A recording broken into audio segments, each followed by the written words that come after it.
Emily, have you registered all your guns in your name? We're the Armed Attorneys. Today we're talking about gun registries, what you need to know on the federal level, on the state level, particularly here in Texas. Make sure you stay tuned to the end because we're going to talk about the one gun database that you really do need to know about. Before we get started, please hit that like button to show your support for the Second Amendment. And Richard, what on the federal level do we need to talk about? It's a common misconception because a lot of people think, hey, I bought a gun, it's registered in my name, or if, let's say they engage in a private sale. And I get this question all the time from my clients: how do I register my gun? And on the federal level, there isn't a gun registry. In fact, federal law prohibits the centralization of gun records. So that's a great protection. But what a lot of people confuse as a federal gun registry is actually the ATF 4473, the firearms transaction record. And when you go and you buy a gun from an FFL, a gun store, they keep those records as part of their inventory. They have to keep them for a couple of decades.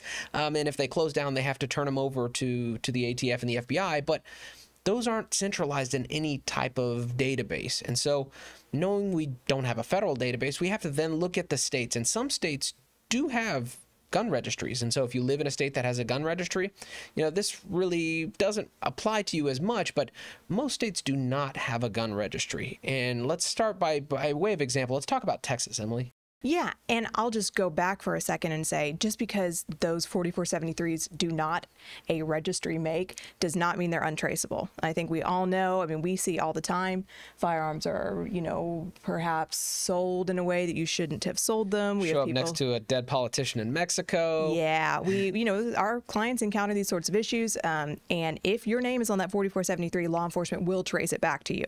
But it's not a registry. And then on the state level, for most states, not California, but, here in Texas and most across the country, do not maintain their own firearm registry. So when someone calls us and they say, hey, I just inherited a gun from my uncle's estate, or I just was gifted a gun, or I just bought a gun in a private sale, how do I register it in my name? The answer is not only is there nothing you should do, there's nothing you can do. There is no centralized database, and no law enforcement, no one is going to bat an eye if the name that's associated with that 4473 for that serial number firearm is not yours. Yeah, and going back to, it's the firearms trace as opposed to the centralized database. And so that really gets us to our kind of pro tip of the day, and the database that I do think people need to be aware of, which is the NCIC Lost and Stolen Property Database. So our National Crime Information Center, it queries all these different databases for all types of different information, criminal records, whether you're here in the country legally. They also have another database that they query for lost and stolen property. So let's say your car gets broken into and your gun was in there, and you report it to the police and provide them the serial number. What the police will then do is enter that serial number into that database. And as some of you may encountered law enforcement and they temporarily disarm you and run your serial number. When they're running the serial number, that's the database they're querying. Does this serial number show up in the lost or stolen property database? And to our benefit actually is the way that I see this database used most of the time, because if a gun has been lost or stolen, it finally makes its way back to its rightful owner. But that's the database that people, I think, sometimes confused with kind of a national gun registry. Our law partner once got his stolen gun back from that database. He actually got it back with new grips and a new trigger and some other upgrades. He was very excited, and it was 4 or 5 years later.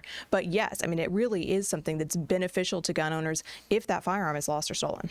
Thanks for watching. I hope you enjoyed this content. If you did, consider subscribing and hitting that like button, and help us fight the anti-2A algorithm by sharing this video. Please continue to question and comment below. Until next time, we're the Armed Attorneys.